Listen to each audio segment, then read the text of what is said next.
Bonjour, vous êtes dans le Var, dans la paroisse de Hyères, celle de Fréjus-Toulon. Je suis le Père Gilles, on va ouvrir l'Évangile. Je voulais vous remercier pour votre fidélité. Vous êtes de plus en plus nombreux et moi de plus en plus heureux. Alors, merci pour tout, merci beaucoup. Nous allons ouvrir l'Évangile juste avant une petite histoire. C'est une histoire qui m'a beaucoup marqué. Peut-être qu'elle peut vous aider. Moi, elle m'a beaucoup aidé dans ma vie. Peut-être qu'elle peut t'aider aussi. C'est un vendredi soir. Il est très tard. Juste à la sortie de Hyères, à l'entrée de l'autoroute, les policiers sont là pour faire un contrôle d'alcoolémie. Et il y a un monsieur qui ne souffle pas d'abord dans le ballon. Il enlève ses lunettes. Et alors le policier lui dit « Mais pas besoin d'enlever vos lunettes. Il suffit de souffler dans le ballon, vous voyez, dans l'ampoule, c'est pour votre sécurité, pour votre sécurité. » Et le monsieur qui répond, « Si, bien sûr, je vais souffler dans le ballon, mais avant, j'enlève mes lunettes, parce que ça fait déjà 2 verres en moins.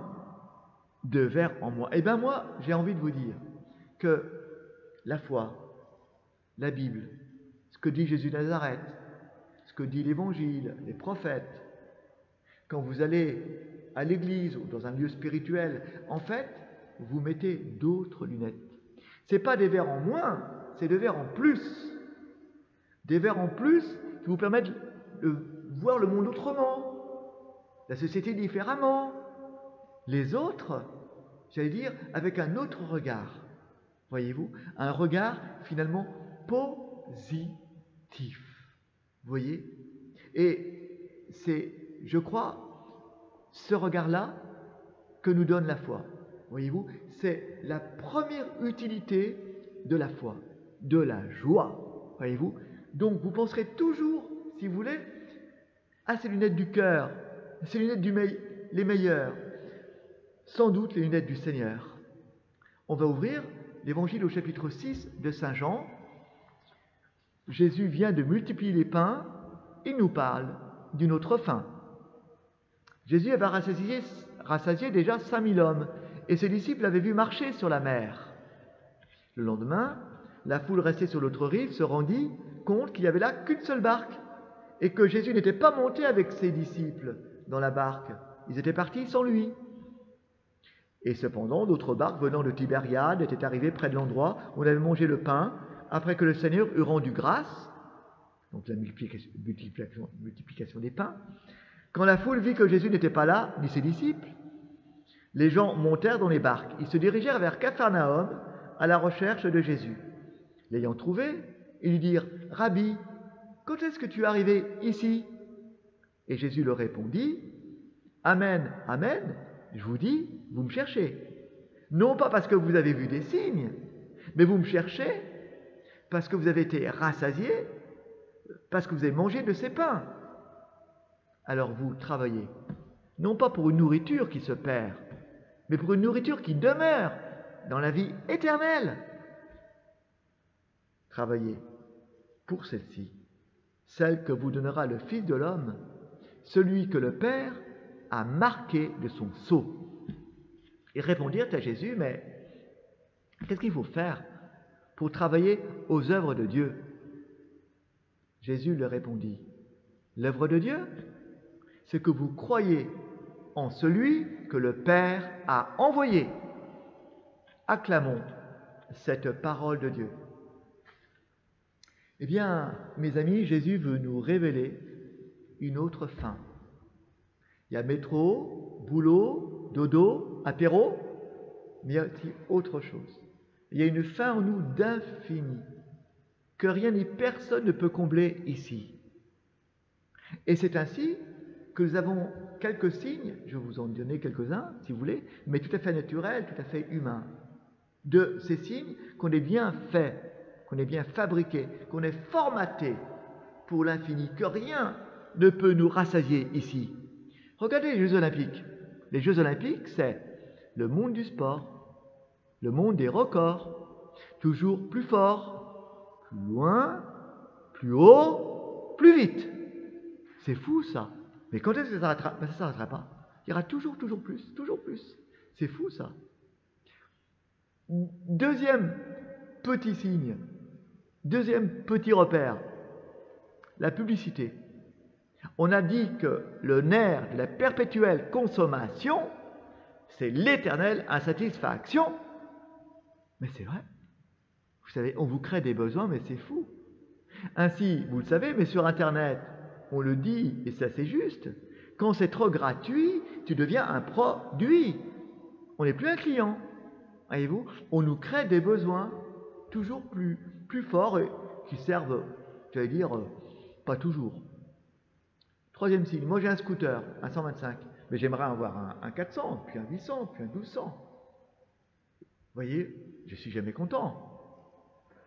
Autre signe, j'ai jamais vu un gars gagner au loto et dire l'État est fauché, je lui redonne la moitié. Jamais. Mais non, c'est pas possible. Jamais. Il veut tout, le gars. Parce qu'on est fait pour le tout, mes amis. Et si on n'a pas le tout, on n'est pas encore rassasié. On n'est pas encore totalement satisfait. C'est l'histoire, vous savez, du copain qui dit à son copine, enfin depuis 3 ans qu'on est ensemble, mais qu'est-ce qui te manque? T'es jamais contente. Je te donne la moto, je te donne des bracelets, des colliers, mais qu'est-ce qui te manque? Ce qui me manque, l'essentiel, toi. Voilà, toi. Voyez-vous, la présence, le plus important, l'autre. Et tant qu'on n'a pas, on n'est pas heureux. C'est impossible. Voyez-vous, hein? Et c'est bien ce que Jésus veut nous donner.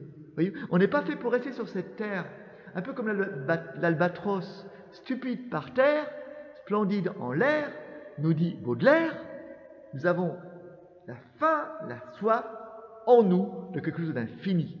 Vous savez, votre chien, quand il a bu, quand il a mangé, quand il s'est reposé, tout va bien, hein? Mais nous, il y a les addictions. Il ne faut pas les oublier, les addictions. Addiction, l'alcool, la drogue, le cannabis. Voyez-vous, qu'est-ce qu'il y a encore comme addiction?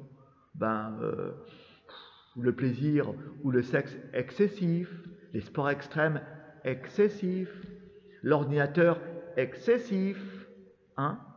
Sa femme, un jour j'en ai vu un, sa femme lui a mis dans son lit son ordinateur. Tu dors, tu couches avec ton ordinateur. Voyez donc, comme vie de couple, bonjour. Voyez-vous. En fait, si vous voulez, voyez-vous, même le portable, je pense qu'il faut le laisser un petit peu. Enfin, s'il prend la moitié ou les 2 tiers de la journée, c'est peut-être un peu trop, que vous en pensez. Voyez-vous. Donc, en fait, il y a des addictions. Et le drame dans ces addictions, c'est qu'on ne peut plus s'arrêter à un moment donné. C'est infini. Voyez-vous, on est bien fait donc pour l'infini. Et il y a seulement Dieu qui peut nous rassasier. Seulement, au fond, cette vraie vie qui peut nous mettre dans la paix. Les addictions ne nous mettent pas dans la paix. On veut toujours plus, et puis c'est pas pour notre construction. Nous le savons bien d'ailleurs. Hein, et c'est parce que nous savons bien, c'est encore plus terrible. Voyez-vous, hein, on voit bien que le tabac, ça ne peut pas rendre heureux. L'alcool, ça ne peut pas rendre heureux. On voit bien que on va droit dans le mur si on fait, voilà, si on va de plus en plus dans cette direction-là.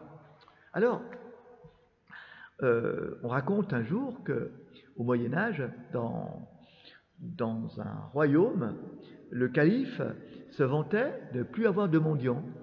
Et un jour, malheureusement, dans son royaume, son vizir lui dit, mais il y a un mendiant. Alors, étonnement du monarque, du roi, qui dit, amenez le mendiant, qu'on lui donne de l'argent. Il l'amène au palais. Et le mendiant avait un récipient bizarre.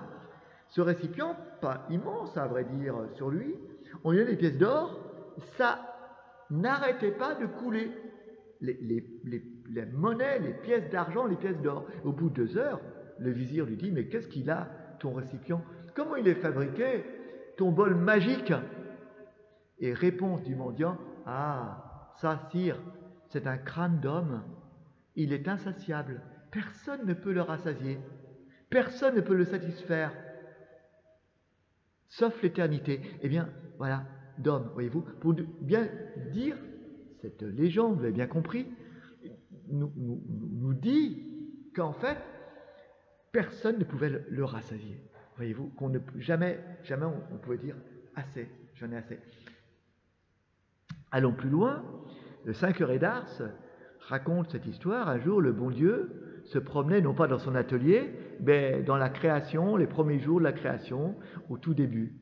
Et il se demandait, mais comment est-ce que je vais bien pouvoir nourrir, rassasier l'homme? Ah oui, bien sûr, j'ai créé des légumes, j'ai fait les fruits, j'ai fabriqué l'eau, mais franchement, il ne va pas pouvoir vivre longtemps avec ça. Il ne va pas pouvoir, c'est pas possible.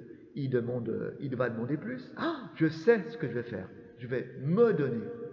Non plus donner des choses de l'extérieur, mais moi de l'intérieur. Et c'est ainsi qu'il a inventé l'Eucharistie, parce que l'Eucharistie, c'est la présence de Dieu. C'est Dieu lui-même qui se donne en personne. Vous voyez, c'est pour nous dire simplement qu'au fond, on n'a pas tellement envie d'aller à la messe. Mais c'est normal. C'est pas l'envie de la messe qui est anormale. C'est la présence de Dieu qui est anormale. C'est fondamental, c'est phénoménal. Vous vous rendez compte? Dieu lui-même qui vient. Vous vous rendez compte? Le nom même d'argile, un fragile m'appelle Gilles. Vous vous rendez compte? Mais c'est pas formidable ça?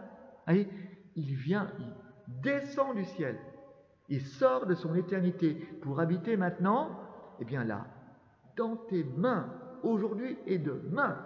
Alors, vous me dites, j'ai pas envie de la messe, mais peut-on avoir une envie naturelle du surnaturel? Peut-on avoir un désir humain que l'humain ne connaît pas, comme dit Newman? Mais c'est impossible. Alors, rassure-toi. Et puis, au fond, on se calme. Si la messe est trop longue, peut-être parce que c'est mon amour qui est trop court. Qu'est-ce que vous en pensez? Sainte Thérèse, qui nous met toujours à l'aise, qui était la sœur Saint-Christine du Carmel à un certain moment, elle disait souvent, nous sommes aussi les hosties que Dieu fait changer en lui. Alors, pour terminer, 2-3 petites phrases. La première, c'est que, au fond, qu'est-ce que c'est que aimer? Si ce n'est devenir pour son prochain le pain de sa faim. Et puis, j'ajoute, au fond, ta vocation, c'est quoi? Eh bien, c'est rendre les autres heureux et faire la joie de Dieu. C'est pas merveilleux, ça? Allez, on finit par Saint-Augustin. Il a tout dit, lui. Là, c'est vraiment le best, là. Le plus grand des pères de l'Église pour moi, Saint-Augustin. Vous savez ce qu'il disait, Saint-Augustin? Seigneur, tu nous as fait pour toi. Et notre cœur est sans repos tant qu'il ne repose pas en toi. Voilà. Merci, mes amis. Merci pour votre joie. Merci pour votre foi. On va prier quelques instants, si vous voulez. Simplement, on veut faire cette prière. Sentez-vous très libre, on est en famille. Merci, Seigneur, de ne pas être à côté. Merci, Jésus, d'être à nos côtés, mais pas à côté. Merci quand j'ai senti ta présence, ta protection, ton espérance, ton union. Oui, c'est vrai. Tu nous as dit dans la dernière parole de l'évangile de Matthieu, la dernière phrase de l'évangile de Matthieu, je suis avec vous tous les jours. Merci d'avoir été là au pire moment de ma vie. Merci. Oui, merci d'être pour ta présence dans ces pires moments. Tu tiens toujours tes promesses. Tu nous as promis que tu serais là dans ta tendresse, jusque dans nos faiblesses. Nous te confions le déconfinement qui va arriver prochainement, que nous restions prudents. Nous te confions aussi les fiancés qui se marient cet été. C'était peut-être un peu compliqué. Nous te confions tout ce qui va arriver. Nous ne le savons pas toujours. Nous ne savons même pas grand-chose. Mais toi, Seigneur, tu le sais. Te confions notre vie, notre monde, notre société, aujourd'hui, à l'intercession de la Vierge Marie, qui est tout près, sous le mois de mai, sous le mois de Marie. À tous un grand merci. Et puis, à lundi prochain, si vous le voulez bien.